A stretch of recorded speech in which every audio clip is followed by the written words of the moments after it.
Another episode of Clash of Cinema on this toasty night in upstate New York. Yeah. So we got a Um, real treat tonight. I feel like.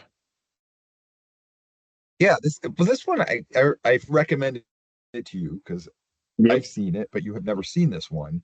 Nope. And it is one that's It's rife with probably controversy. it's probably more of a treat for me than you. But I actually enjoy this film. Oddly,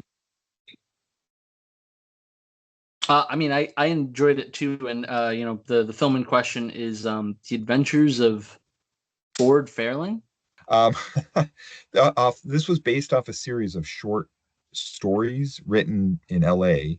by a Yeah. man, and they kind of gained notoriety and then were converted into this film. But this film was more of a showcase for stand-up comedian Andrew Dice Clay, Okay. um, This who guy was is the something else. yeah he is. And did you by chance go and watch any of his old stand-up or anything before or after you'd seen the movie? Or I watched a few clips here and there, and yes. I one of the big things that I don't know if one led to the other or one was perpetuated by the other, but he, I guess, at one point had adopted the persona of Dice Man, which, Hmm. like, Andrew Dice Clay, it wasn't even his like real name. Like, he was Correct. born a different name, Hmm. but he had adopted the persona to the point where when he did like interviews and stuff for like the stand-ups and or the movie, it was just like, he's Dice Man. He, who, Hmm. like, we don't know who Andrew Dice Clay really was. Hmm. Like, yeah, the real guy. I'm trying to Yeah. remember his real name, but yeah, he he came in just he was it was right at the time when stand-up comedy was starting to really take off, like it Yeah. became super popular. And it was really ushered in by the likes of Sam Kinison, Hmm. um, Dice Clay, a lot of these really kind of underground comics that were very loud and also very, you know, um, outspoken with Yeah. what their topics were. Um, Basically, he was almost like an '80s mashup between Jerry Lewis and like the Fonz or Stallone. yes, Yeah. the Fonz, very much so. Hmm. Very much so. But He he was the first comic definitely. that was. Oh, sorry. Go ahead. No, I was just saying he was like the whole tough guy in a leather jacket thing, but Mhm. also with Yep. comedy. Very male, chauvinistic. That was the basic drive of that. But he was the first comic that had sold amphitheater like stadiums. Hmm. So this was a big deal. I mean, he was huge. My older brother, had his comedy Oh, album, and I remember listening to it before seeing this movie. So I was actually kind of interested in the movie because I knew the Dice Man character. He was like one of those things that everybody in high school knew about and you talk about during lunchtime. So this this had sort of this air of naughtiness, I guess, behind it. So we were all kind of like, oh, we got to see this movie when it was coming mhm. out. So this is 35 years ago, summer of 1990. This movie came out July 11th of that year, um, directed by Rennie Harlin, Mhm. who had only directed before this, I believe, A Nightmare on Elm Street 5, 4 or 5, one of those films. So he Dream was fairly Warriors. new. Yeah, yeah. What was that, 3 or 4? One of those. Yeah. So he was coming out of that pretty fresh, and he um, he got this gig. He's directing Ford Fairlane. The studio Yeah. really likes what they see, so they hand him Die Hard 2 Mhm. instantly. So he, like a month after he finished shooting Ford Fairlane, he's directing Die Hard 2. Die Hard 2 comes out a week before Ford Fairlane is released in theaters in July, I believe, 3rd. So he kind of was up against himself that summer, and Yeah. did not go well for Ford Fairlane, unfortunately. Which is so it's very weird too because like when you watch it, when you see all the things that like are sort of around it, connected to it. It has all the hallmarks of being something enjoyable, for the time. or as an introspective looking back, but it didn't translate. It didn't translate to like dollars or further notoriety, or it definitely didn't like add anything to Dice Clay's career. It did not move the needle for his career at all. Um, it's interestingly enough. So here is, this is a guy that's huge. I think they really thought he had this built-in fan base that would say, okay, we're gonna follow him into movies now. And And I mean, on paper, it made sense. yeah, oh, 100%. I recall, I think it was either this same year or the year before, he was hosting Saturday Night Live. Oh. He was brought in to do that, and one of the cast members infamously decided not to perform on that episode because she did not like his style of comedy.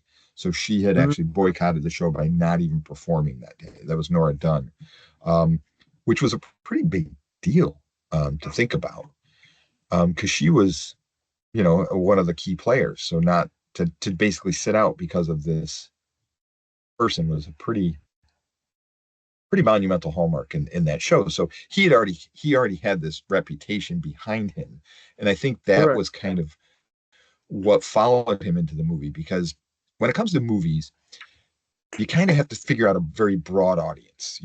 It's difficult to say, let me take this fan base and just make a movie for them. There still has to be an understanding that I need to attract more people in, whether it's a Star Wars movie or Star Trek or whatever. These big franchises are like, yeah, we've got those fans, but we want to get more fans. And I think that was where this movie kind of failed, is they weren't able to really attract anybody outside of that fan base, and to some degree, some of that fan base itself. It definitely fell short of performing at the box office.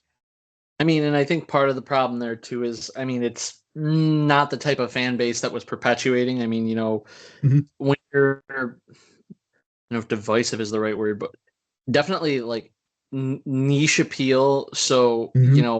niche appeal doesn't usually snowball into more because you're niche. And Right. so someone Right. somewhere who greenlight this movie didn't really think ahead and say, boy, the 100, 200, even if it was a couple thousand people that like this guy, isn't going to translate into 20, 50, 100,000. Mm-hmm. Certainly And not. and then And it and did. then and then the prophecy was fulfilled. 100%.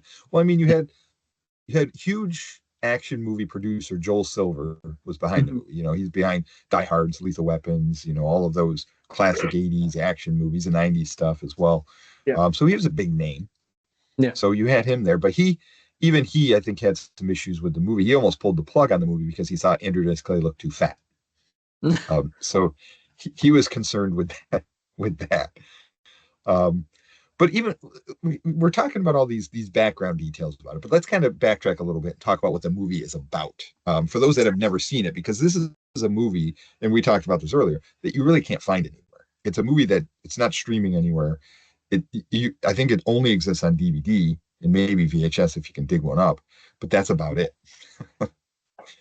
It's pretty much a very elusive film to find anywhere. You can't even go to YouTube to find somebody that kind of uploaded a bootleg of it to watch. It just doesn't exist in the zeitgeist anywhere. And I Um, damn sure tried because I mean I've moved recently and I didn't have I mean I have like a video game system that I could play it on, but I hadn't had it set up yet. So I'm like, oh, let me just see if I can find it digitally before I like set this all up, and but couldn't find it anywhere. yeah, So, it is it's interesting how it's just kind of it was there and then it just wasn't.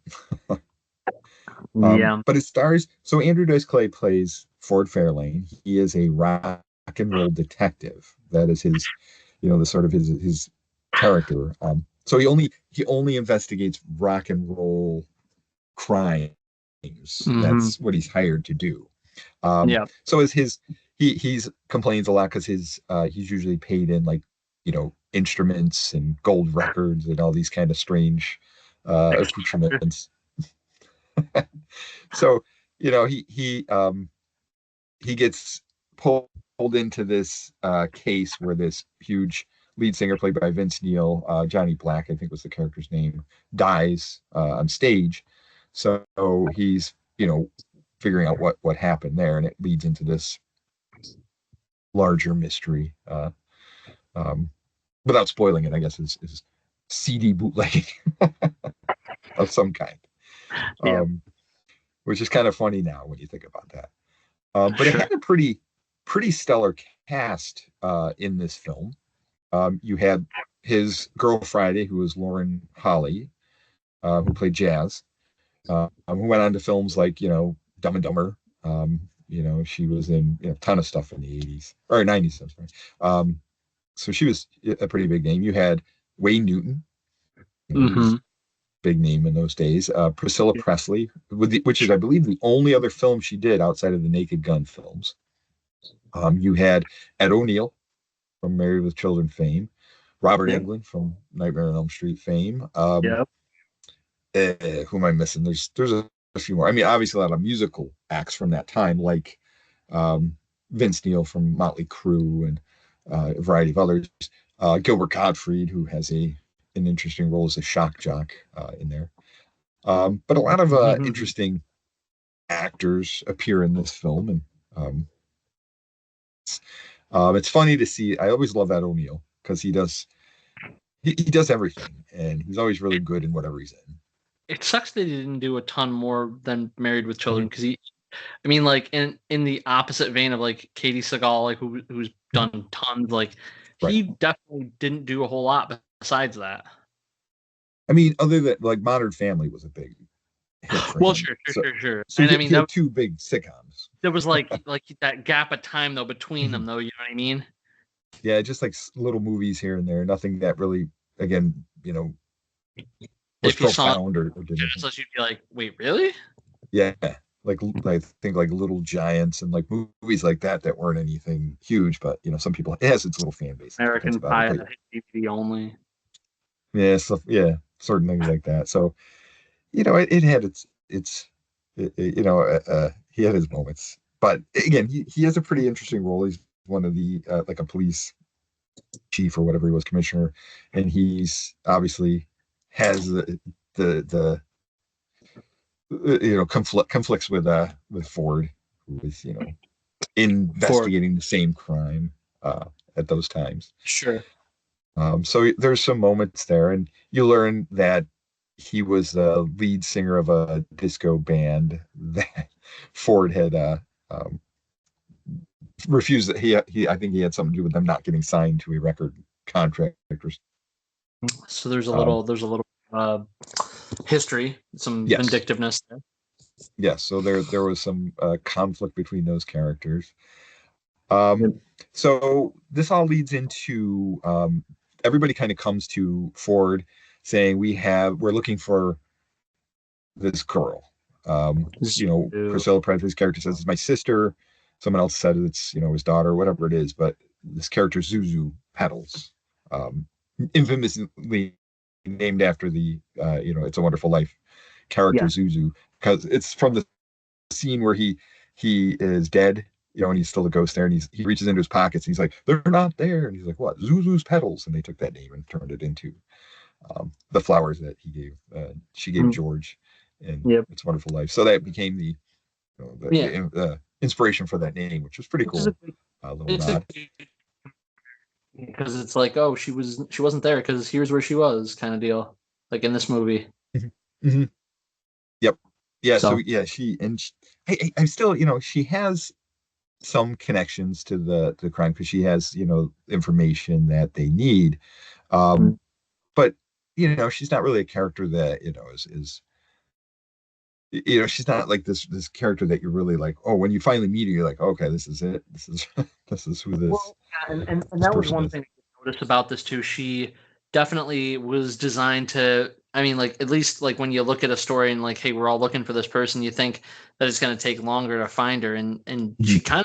she's kind of found relatively early. Mhm. Yes. So, and I So kind of saw that. I'm like, well, how important is this plot to right. the overall thread? Yes. And it kind of, yeah, it didn't really have a very tight connection to everything. It was a little bit loose with what she like her importance to that, Right. because once they found her she really didn't serve much to the story after that, other No, than not really. getting into trouble. Pretty much. So um but there's some moments where you have Ford. The character that Robert Englund plays, he was like some sort of psycho character. Um, Yeah. so he's kind of plaguing him through the film, popping in. He's killing people and doing just giving Ford right. Yeah, essentially, yeah, just giving him a hard time as necessary. Um, that he was kind of similar, if you recall, in the beginning of the film. They introduced sort of this character who's stalking this female band. Um, who he was the same. I can't remember the actor's name, but he was in The Crow, a few other films. So they finally bust him in the band. Who, interestingly enough, if you look at the band, there's Pamela Adlon, who's infamous for doing cartoon voices like Bobby Hill and other things. She was the lead singer of the band. Um, that they finally get him in there. So he's kind of similar to that, where he's like this creepy, weird character, but he kind of pays off a little bit towards the end as well. But the character that Robert Englund was playing was, he's really just some psychopath. And the only kind of connection he had to any part of the story was based on the subplot of this character called the Kid Yep. that kind of hung out on the beach where Ford's office was and asked him, hey, find my dad for me. And which, again, another one that really didn't play out much with this character. You thought this kid would be No. a little bit more important in Ford's life, but he would just kind of show up, disappear, show up, disappear. I That was I it. almost kind of think that like they liked the idea of Dice Man and like the kind of the characterizations and stuff, but they didn't really have a great grasp on where they wanted the story to go. They were just kind of Right. like let the guy vamp on screen and Yeah. we'll fix it in post. They probably didn't have enough to fix it with, but I think, yeah, the kid was probably there to kind of soften him up a little bit. So he's Yeah. like, oh, here's this kid character. He's kind of be a father figure to. He has a female secretary, so he's a male chauvinist, but he's kind and somewhat. I don't want to say respectful to her because that's not quite Tolerant. what he was. Yes, I guess so. He's tolerant to her. Mhm. But so I think those were characters they tried to do to balance him a little more, so he was Yeah. less rough around those edges. And the end result was a mixed bag. It was. I would definitely agree with that because he wasn't as you weren't like, oh, he's so great, or you kind of feel those warm fuzzies towards the Ford Fairlane character. He was pretty you know cut and dry with who he Yep. was. Yeah. And a lot of his act was integrated into that script too. Yeah. Just a lot of the jokes he used were his jokes from his stand-up stuff. So for Right. those that have seen it, you'll know what we're talking about. Things like the trans testicle line or certain things like that were directly from his act. Or what's your name, Neil and Bob, or is that just what you do? Those were the things that he would do in his act quite a bit.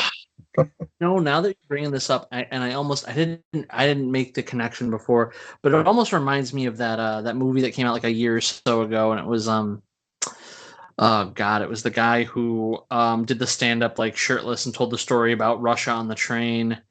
Oh god, like he had a very famous stand up for that, and they eventually turned it into a movie, and Okay. Yeah.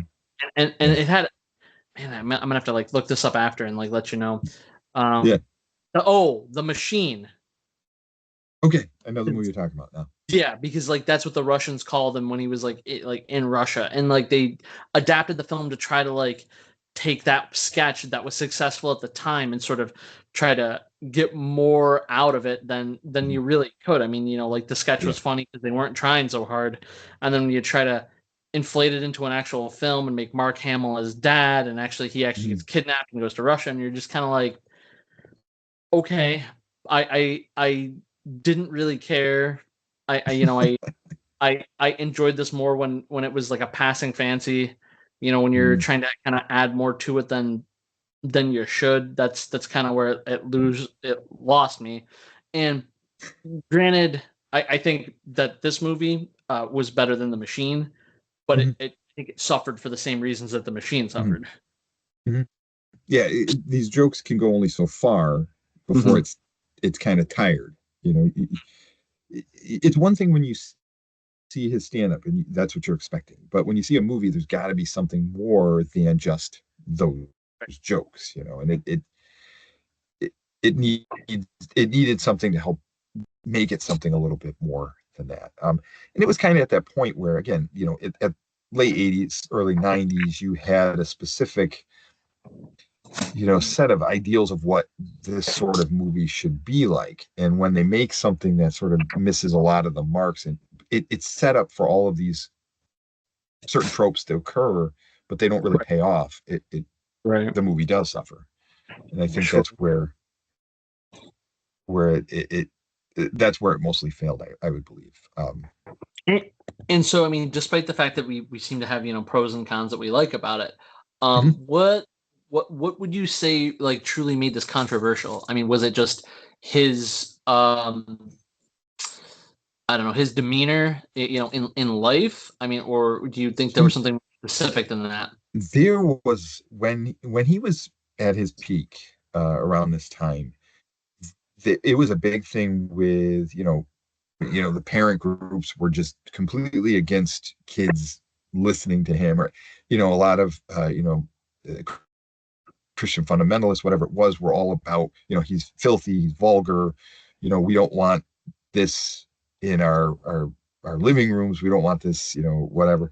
There was he was extraordinarily controversial. Like I said, with the Saturday Night Live thing, those were all things that were really kind of following. He's banned from MTV at this point as Oh well. wow. In 1988, he got banned from MTV for doing his shtick.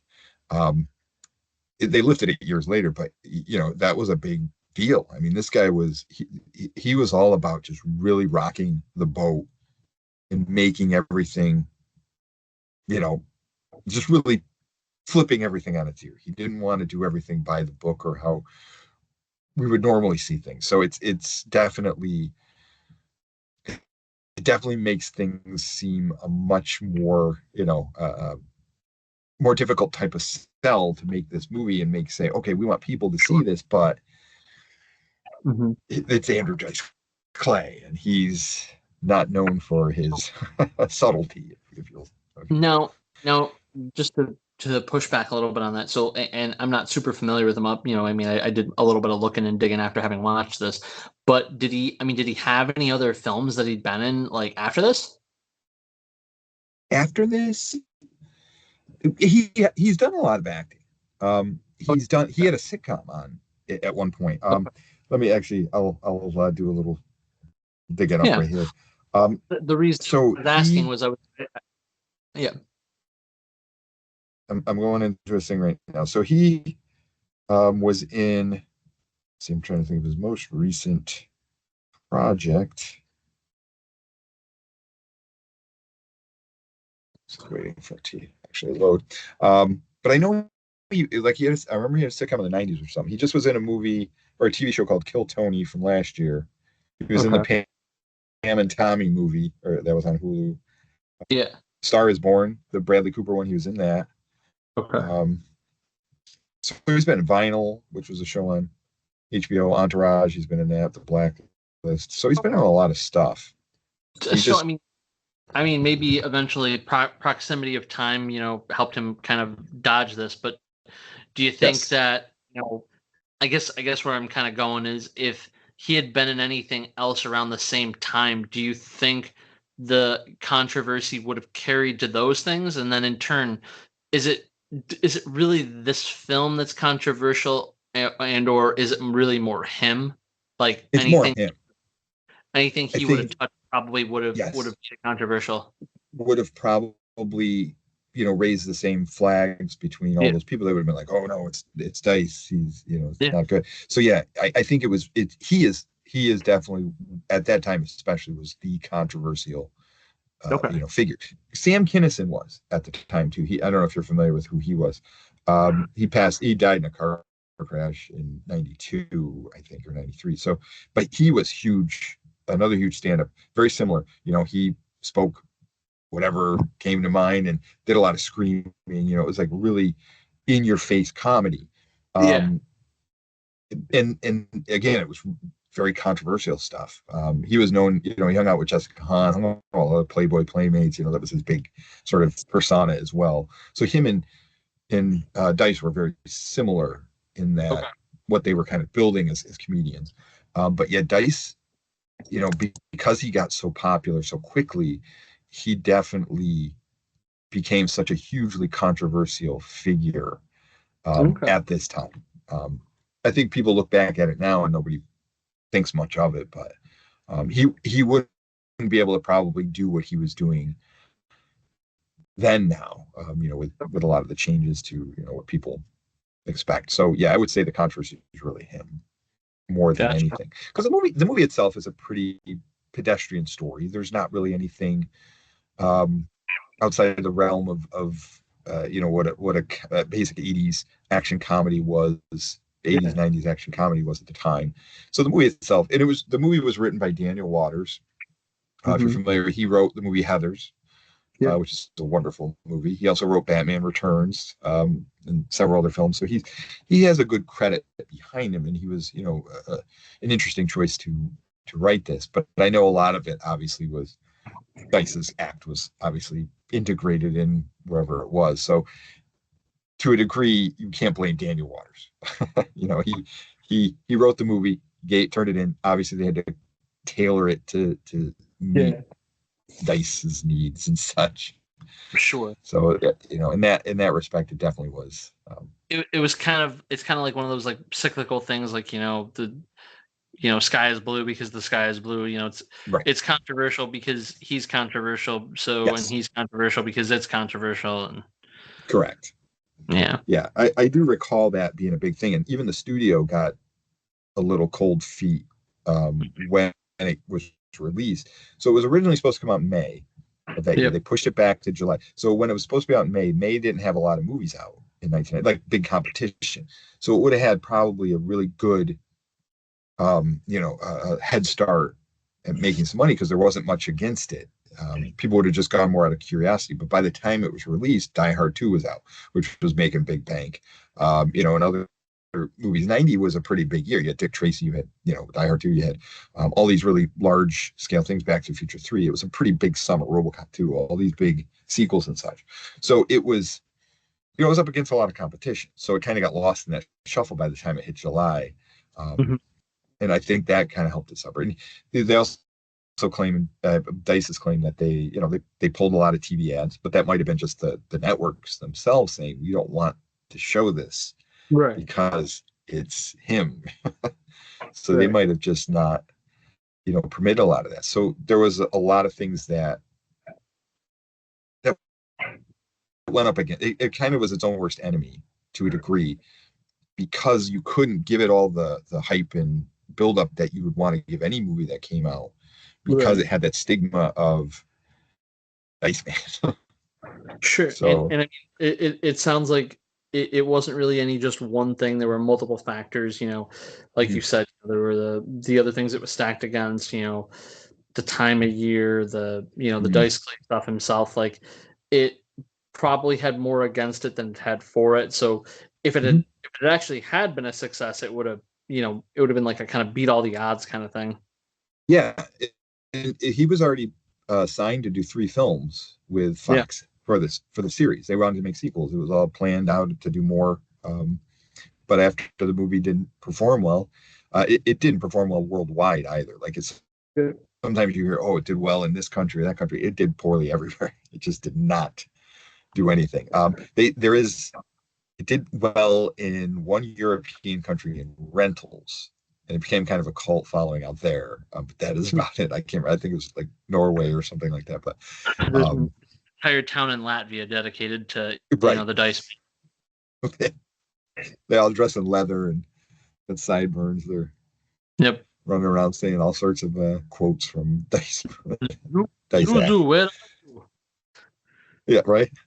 Yep. Hey, I got my Stanley. Hey, remember that when Yep. so now we mentioned a lot of what is wrong with the film and why it didn't do well. But what's good about this movie?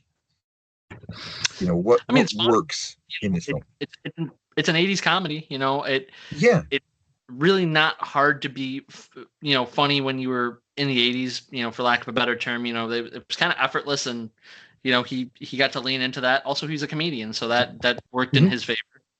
Because yeah, at Um, that time, you know, you either you either got a sitcom like Roseanne had a sitcom around this time, right, that sort of thing, or you got into movies. right, So that leap was it was an expected thing for any comedian at that time. You're going to make some sort of transition from the stage, especially if you're popular. So right. yeah, so that's the anticipation. Having that behind is kind of fun. Yeah, I Yeah, always love those movies where you put a comedian in there, yeah, for better or worse. You got yeah. movies like Opportunity Knocks. There's a good one, like Mhm. Dana Carvey. Yeah, He gets put into this film. Is it the best film ever? No, but it's fun to watch because you're like, I like him as a comedian. I want to see what he's doing in this movie. sure. So for that, it definitely has fun. Action movies in the '80s were always a lot of fun. I Yeah, love all those sorts of movies. They're just that over the top, really, yeah, over the ridiculous top. action. Yep. It I like that. So it has that in there because you got Joel Silver behind it. He's he's the king of action of Veteran the '80s at that point. didn't have any problem like helping in that direction. And so there was a lot of fun to be had there. And as kind of weak as the mystery really is, um, there's moments as you're following it across. I mean, you could kind of predict where this story's going and what's sort of going to happen. There wasn't really anything groundbreaking in there, but No. just as just a mindless sort of entertainment movie, a good popcorn movie, it Yeah, works. it does. And It does. It does. so And you it's you can. sort of sad that it's not readily available to the masses for them to, Mhm. take a peek back in time. Actually, in a weird way, even though he's sort of like moved on to other things and sort of escaped it, in a weird way, I think because of the lack of availability of this film, the industry does not want people to remember it. You're right, 100% right. Which is odd because I think movies that do poorly Mm-hmm. at the time of the release, a Yeah. lot of times will gain this popularity Mm-hmm. 5, 10, 15 years later. You Mm-hmm. see this all the time now, where people go back and they kind of have this nostalgic feel for this and like, let me see what this was. Mm-hmm. And I think you might see that here, because it does have a lot of those classic tropes that should be in one of these types of movies. Yeah, Um, it's kind of one of those. It's so bad. and I It's think good. there's a Like, curiosity factor. Right. yeah, 100%. Like a Howard the Duck. Howard the Duck is one of those movies that, flopped when it came out. It's got this really big cult status now. People look back at it fondly. Mhm. And I think something like this would have that because it has that sort of same vibe to it. You have sort of that character who's a little foul. He's a little out of his element, Yeah. interacting with the normal people and this and that. In the end, you kind of And you root for him in the end. I'm sure that was also part of the appeal to, here's society's rules and here's me, taking a big sidestep around them. That's appealing for some people to watch. They're like, oh wow, look at this guy that, he shouldn't be doing this or that, and he's doing this or that plus this and that. So Mm-hmm. Yeah, yeah, and I think that, yeah, I do feel like it's one of those movies, and I'm surprised at this point. Like, there's those like Anchor Bay or Shout Factory DVD releases. They always come out with like kind of those weird. I mean, they put out The Island of Dr. Moreau, which is one we're gonna have to watch at some point. The '96 version oh, okay. that's been re-released, on 4K and all this stuff. I'm like, these movies that flopped hard and were so poorly reviewed have still found So yeah, life somebody somewhere is after. spending resources to continue propagating it. Mm-hmm. And I think So this is one of those ones that really needs to kind of see that happen. yeah, I mean, in the Um, meantime, it's going to be one of those things that you find at the thrift store for $1, and you're like, oh wow, yep. I could What keep is this or I this? could say it. Yeah. It did have comic book release. There was a 4-issue miniseries that DC put out for the release of the film. I don't believe it was a direct tie into the movie. I think it was like sort of like we see those Prelude comics they come out with now. Oh, okay, I yeah. think it was very similar to that. So Okay. I think it kind of adapted some of the original stories and said, hey, here's some more adventures of this character that you can get Right. behind. So, which was pretty bold at the time for DC to take that and put it out there. And I think, I mean, that probably came on the heels of stuff like them having done, Star Trek comics that were, like based on the movies, like already, like, things like yep. that. Like they were probably exploring. I mean, I think I can't remember if that was a DC or a Marvel, but like I remember Buckaroo Banzai had the comic. Like I the think it was a Marvel. The IP adaptation was definitely a thing in the Yes. 80s. So Yeah. There's always that. Yeah, look to can we expand on this in right. other avenues, and it at least gets a try to do something beyond just it's the movie itself exists. So that's something, if you're somebody that's into that kitschy type of thing, if you find the DVD, go look for the comics. You'll find them in a dollar bin in any comic store that has a really good back issue collection. Right. So I mean, there's fun to be had in these sorts of movies. These because there's still something there that if you really take the time and you really dig into it and just kind of have fun with it, you'll find something sort of appealing and something a little bit you know something to take away that you can enjoy from these sorts of films. Unlike we talked about with Dungeons and Dragons, which was really it didn't have that sort of appeal. Like I think even looking back on it when we looked at it 25 Right. years later, it's not as it doesn't have as much of that sort of appeal that you'd hope it have. But I think something like this could, Yes, because I do agree. because they put a lot behind it. This you can tell it was slickly produced. It had a lot of money. The budget was there. There was, it just I think it just needs to have that person that wants to revisit and put it back out there. Right. Maybe there's a campaign out there for someone to just undertake and say, I'm going to get a bunch of signatures and say, we want to see this movie released in Blu-ray or 4K, or just on streaming for that matter. Change.org. To get out there. Very much so. So any other last thoughts on the adventures of Ford Fairlane?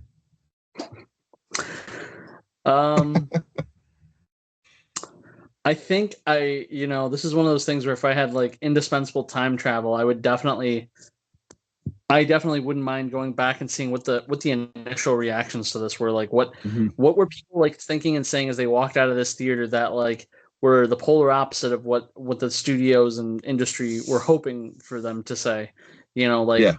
Like what was the turning point? Like what was the exact scene that they were just like, oh wow, like because obviously they took the time to go in and see the thing, so they must have initial interest.